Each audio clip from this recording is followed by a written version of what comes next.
Hello again. Thank you very much for joining me here on Movie Ninja. And this is the final part 3 of my Halloween watch list. So let's just get to it. All right. Now at number 10, we have Troll Hunter. Troll Hunter is a film that focuses on 3 journalism students that go investigating some possible cases of poaching in Norway. What they find is a man that claims to be the country's currently solo troll hunter. This is a found footage film, so there is a lot of interesting, unique elements with how they actually portray the monsters in the film. And then there's also an environmental message tied into this, but it's not, it's not too much like on the nose to overwhelm, but it is there, and it's one worth watching. I see. It's not really something that is so hard and in your face. It's more nuanced, but sometimes you need a soft touch. So, Troll Hunter. All right, number 9. Number 9, as I've mentioned, on all 3 of these lists, you need something to kind of break up the monotony of just like either gore or sadness. So, number 9, What We Do in the Shadows. This is a mockumentary. It's one of my favorites now. Like, essentially the Three Stooges, but as vampires. If you aren't familiar with this, it's about a supposed documentary closely following the lives of 3 vampires, Viago, Deacon, and Vladislav. And they're sort of like slow incline to a kind of masquerade ball where all the vampires, demons, zombies, what have you, witches, they all get together for like this big annual like bash. And along the way, we find out the trials and the pressures of the modern vampire and exactly what they go through. The first time I saw this, I had to tell everyone about it, and I was smiling for days. Like, this hit so many great parody notes for a arguably oversaturated subgenre of horror, vampires, What We Do in the Shadows. They also have a TV series. The TV series is the humor is a bit raunchy for me. I don't really like it as much. But the movie has a special place in my heart. I highly recommend it. Okay, so at number 8, again, to sort of break up just the general tonality. Sometimes you have humor, but sometimes you could also have action. And I have listed number 8 as Blade 2. Blade 2, Wesley Snipes in the titular role as Blade, but now he has been recruited by the highest echelon of vampires to help them hunt vampires of their own.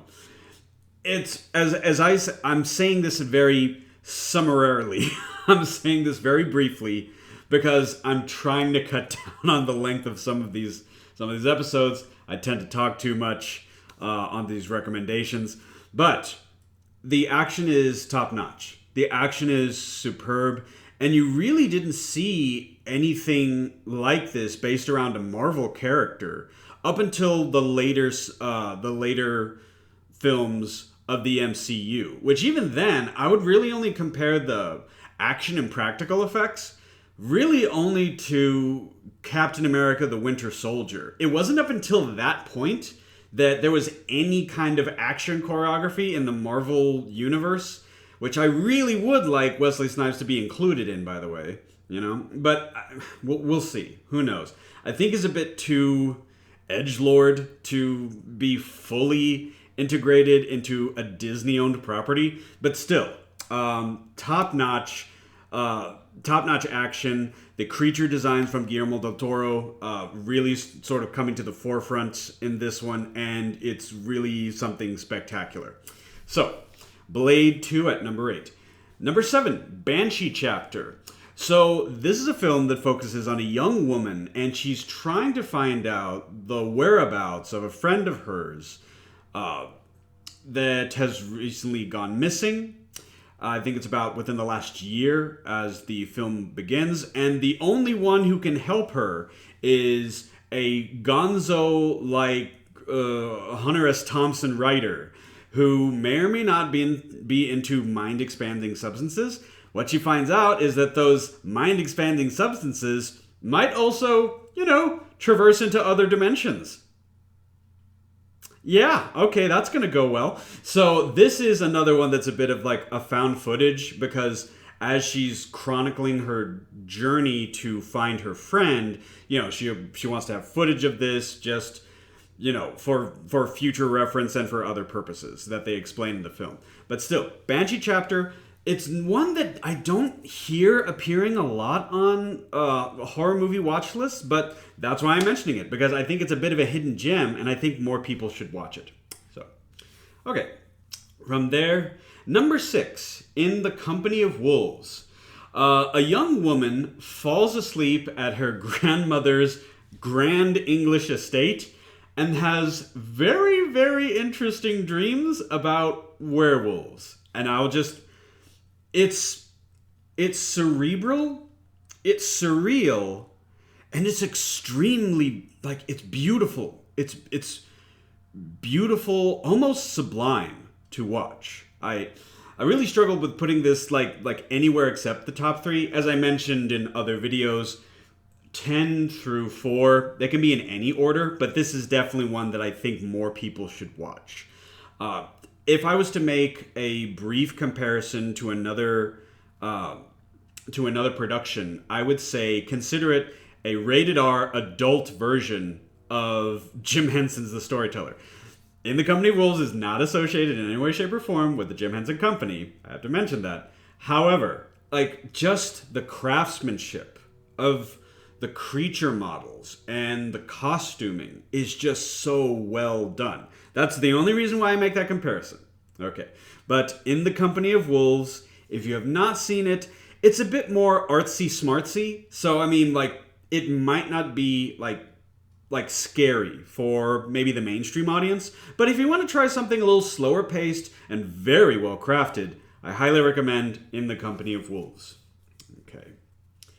Number 5. Once again, we're just gonna break up, the tonality just a little bit. Hansel and Gretel, Witch Hunters.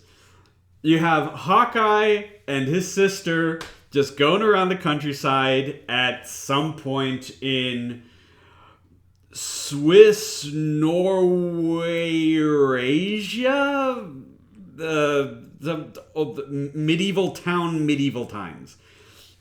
This is one that I am comfortable with shutting my brain off. I usually hate that argument. It's like, well, this will be more entertaining if you just don't think about it.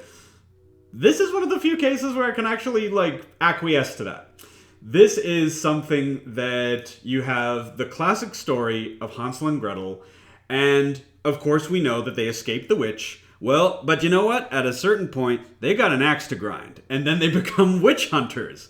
And it's a very steampunkish, over-the-top, sort of like Brothers Grimm action comedy. I have to say comedy because it seems to take itself way too seriously to be so silly. So, anyways, Hansel and Gretel Witch Hunters.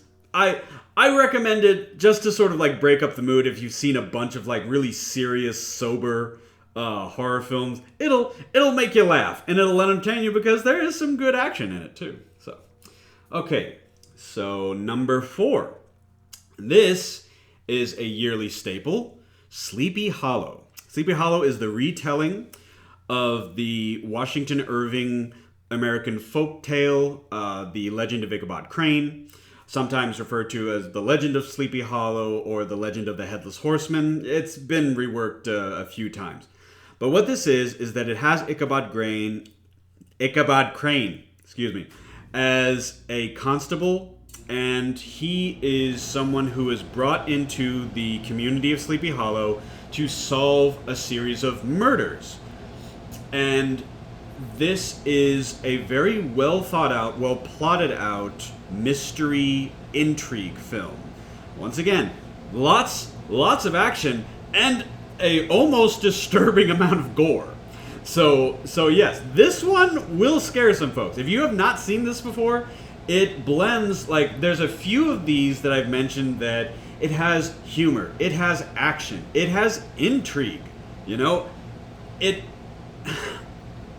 it's a lot, and it combines really, really well, like with this. So, Sleepy Hollow, check it out if you have not seen it before. Now, we have the top 3. Now, in the top 3, number 3 is on the list because, like, for sentimental reasons. Because this happens to be my favorite Hammer film. Like, Hammer films, most of them, I find them very hard to actually get into the story, mostly because a lot of them have a very bad time with pacing. A lot of them are excruciatingly slow, and eventually they remember, like, that they're a horror film instead of a soap opera. So this one does not do that. It remains very fast-paced. So what it is a Christopher Lee and a friend of his. They bust up a satanic cult. This is one of the, I believe this is one of like the earlier Satanic Panic sort of like horror flicks. It has some questionable special effects. Some of the scenes are kind of like eyebrow raising, especially, well, you have to bear in mind what is scary to some folks, to some producers. You know, it doesn't really translate particularly well. There is one scene where I'm like, really, guys? Really? We're doing this. It's a scene very, very close to the very beginning of the film, and where supposedly, you know, witchcraft is used to conjure a demon in the astronomy chamber of this guy's mansion, but it's just a regular looking guy, you know? Granted that he's in sort of like ruffled short pants, and all, like, he has his arms crossed. That's pretty much it. If you see the film, you like, a lot of people are like, oh, okay. That's what you two uppity British guys are afraid of, huh? Kind of makes sense. Like, oh god. It is one of the, like, it's like, okay, English, just, oh my goodness, why? Like, the actor that they have that is supposedly a demon, he's not even in any makeup. He's just a regular guy. He's just a guy, he's like, once again, he's in short pants, and they're like, but there is a reason. There is a reason. British. Okay. It's like, oh, like, the very sight of this actor is extraordinarily horrifying to the British. So, I guess. I gotta broad stroke it because this got past censors. And I'm like, but I also have to imagine that when this premiered in theaters, a lot of people just laughed. And they were probably like waiting for something when this demon was conjured. It's like, that's it? Like, I have no doubt it probably did scare a bunch of English, but for most people, especially like in this day and age of like, really? Really? Anywho. Okay, so, The Devil Rides Out. It's Christopher Lee busting up a satanic cult, and it's full throttle from start to finish, pretty much. And it's just, in my opinion, this is the best Hammer horror film that they ever produced. So, at least in their heyday. Anywho, okay, so we have The Devil Rides Out at number 3. Number 2. Number 2 features one of the most prominent Oscar-winning actors of his generation. You know, he's won Oscars, he's won BAFTAs, he's appeared in stage and film. You know, he's been everything from a banker in Howard's End to Odin, Defender of the Nine Realms. I'm talking about Anthony Hopkins. So I said all of those names, and then like After thinking up most of his filmography, I almost forgot his name for a second. So I apologize for that. Sorry, Anthony. You're never gonna watch this video, but wasn't anything personal. The Silence of the Lambs. This is the only non-supernatural film on any of these no, because Felidae, there is a little bit of the supernatural in there if you see it. Silence of the Lambs just focuses on Clarice Starling, an up-and-comer, FBI agent who has to have several conversations with a former criminal investigator, a criminal psychologist, Dr. Lecter. And she needs to have these conversations with him in order to help track down a serial killer. This film is one of the few horror films to win any Oscars, let alone Best Picture. It was a bit controversial for it to win Best Picture when it came out, but it was mostly due to the to the performances of its main cast, Jodie Foster and Anthony Hopkins. So, in and of itself, just the character of Dr. Hannibal Lecter is terrifying and has helped inspire numerous other serial killers in movies and TV shows. So yeah, it is very impactful. It is horrifying what people are capable of doing to each other. So if you have not seen it, Silence of the Lambs. Okay, and finally, we have the film that Guillermo del Toro really should have won his Best Picture Oscar for, in my opinion. At the time, it did win an Oscar, but it was only for Best Foreign Language Film. This is in the years before Parasite, where there was but that's from another country, so we actually can't, give it the respect that it deserves. Pan's Labyrinth.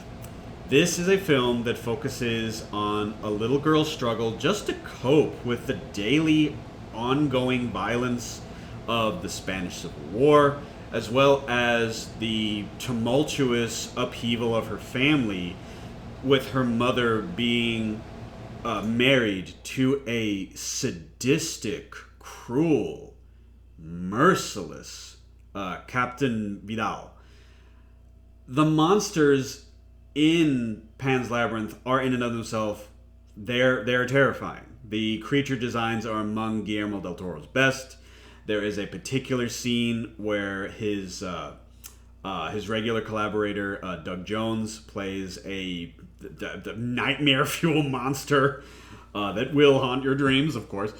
But just the knowledge that people are able to commit these crimes against one another, just in a wave of hatred for the sake of politics and power mongering, that you wish that this was reserved for fiction. But I have no doubt in my mind that some of the atrocities that are actually depicted in the film happened with historical record, and with that were at least partially inspired by actual events, unfortunately.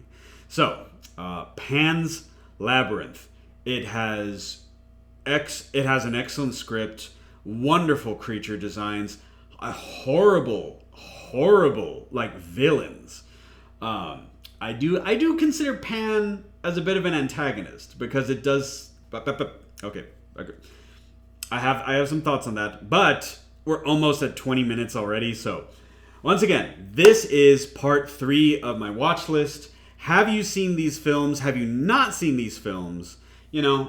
And I'll just ask this one question before I hit the 20-minute mark. What was y'all's favorite film that you saw this Halloween season? All right. Let me know in the comments below. Thank you very much for joining me here on Movie Ninja, and I hope you have a great rest of the day.